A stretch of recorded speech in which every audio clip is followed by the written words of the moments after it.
Russia must pay a high price for destabilizing eastern Ukraine, a tough stance from the co-chairperson of the Ukraine-NATO Parliamentary Assembly.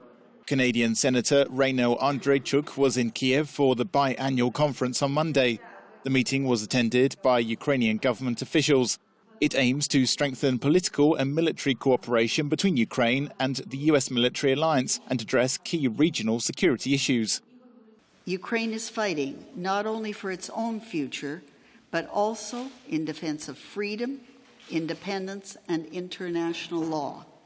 Andreychuk argued that Russia took a strategic choice after seeing its western neighbour as a threat after the Euromaidan revolution in February last year and sought to illegally annex the Crimean Peninsula and launch a military campaign in Ukraine's industrial east.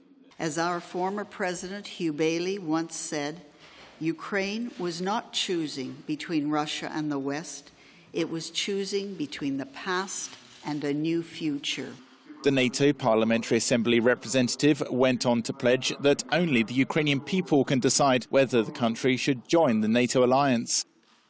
Meanwhile, Ukrainian Defense Minister Stepan Poltorak claimed that militants have the same amount of troops and weapons as your average European army.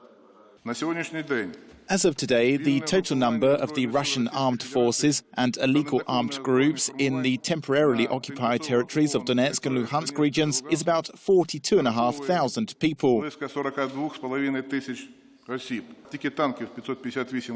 They have 558 tanks, combat vehicles, artillery systems and other weapons. Such a quantity of weapons would be enough for the average European country. He also claimed more than 100 Ukrainian servicemen and 50 civilians had been killed since the Minsk II ceasefire deal was enforced on February the 15th.